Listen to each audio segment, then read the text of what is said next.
Today we're going to remove a battery from a 2016 Ford Mustang. Alright, there should be some retainer clips here and here. This one does not have it, but once you remove that, you're able to remove that cover from there.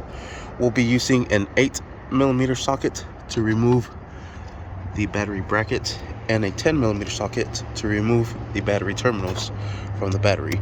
We'll start off with the -10 on the negative side terminal. We'll loosen up this terminal. We'll remove the negative terminal from here, and we'll set that over to the side.